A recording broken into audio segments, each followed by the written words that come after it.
Hey there, welcome back to another week of Cooper's Virtual Cooking Club. For those of you that are new, my name is Rafi. I am the Cooper in Cooper's Virtual Cooking Club. So this week I thought we would do a delicious and healthy recipe like usual.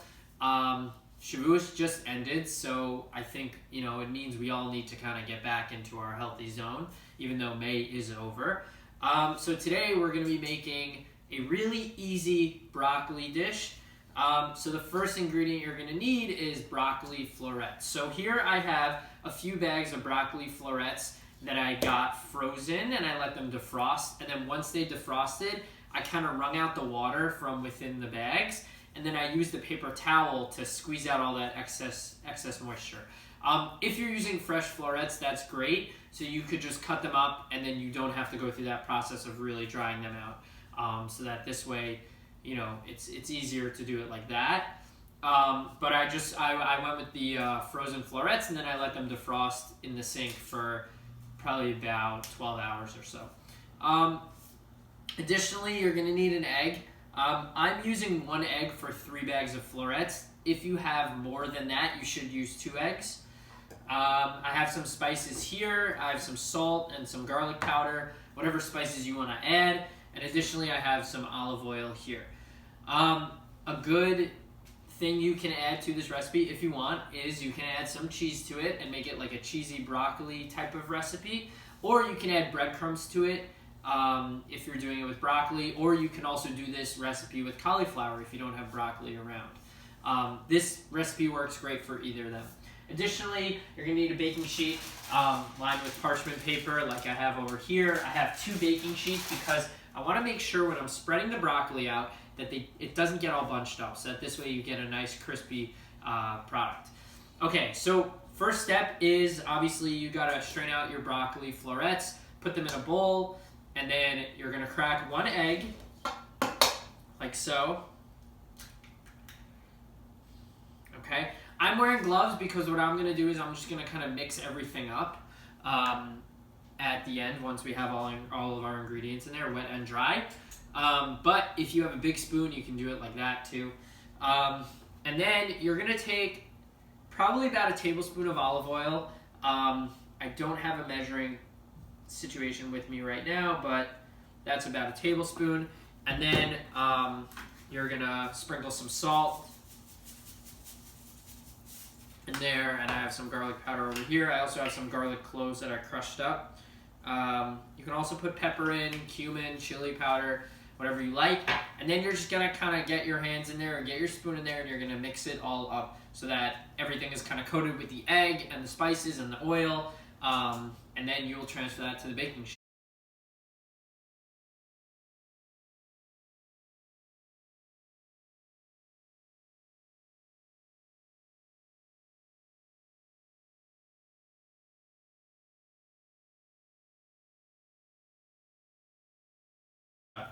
You can see here that the pieces of garlic are spread throughout the broccoli, and now we can transfer it onto the baking sheet.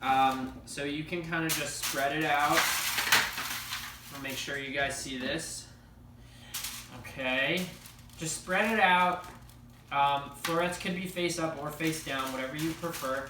It's all gonna get cooked. And your oven should be preheated to 350 degrees as well. So we can transfer this just right in. Okay. Oh, I may not need 2 sheet pans after all. But if you're doing 4 bags, I would definitely use 2 sheet pans.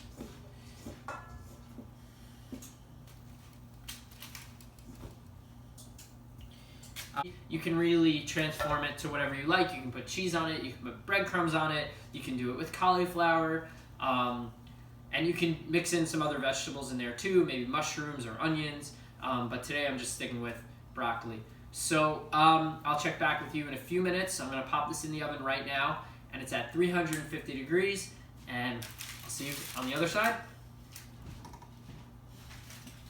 Okay, so for those of you that are wondering what's so healthy about broccoli and why are we making it? So the first reason why we're making it is because it's delicious. The second reason is that it's healthy. So it's great that those overlap.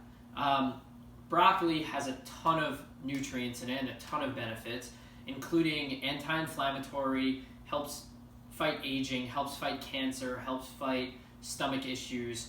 Additionally, broccoli is classified as a superfood because of the amount of nutrients and vitamins that it has in it. It has vitamin K, vitamin A, vitamin C, folic acid.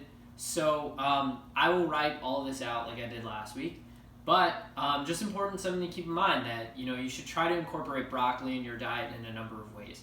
And most people think that once you cut up the broccoli, you can only eat the tops of it, right? But the stems also have a ton of benefits, and you can incorporate the stems in salads, in sautés, or even in soups I've seen.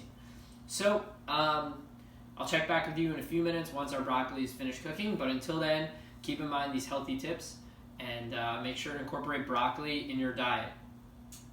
Additionally, broccoli is in the same family as bok choy and cauliflower. So, some of those benefits are overlap in those foods as well. So if you don't have broccoli nearby or you don't like the taste of broccoli, you have other options as well in terms of the superfood department. So I hope you enjoy and I hope you appreciate this tip, and I'll catch you in a few minutes.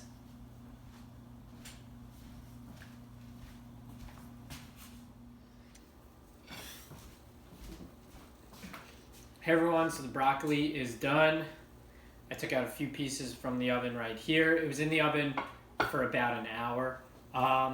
And if your broccoli is a little bit more on the frozen side, you'd probably have to leave it in longer, or you could make the temperature a little bit hotter. But yeah, it was in the oven for about an hour at 350, and it smells delicious, and I'm excited to try this. Please let me know how yours turned out. Please feel free to send in any pictures or videos, or if you have any recipe suggestions, like always, for next week.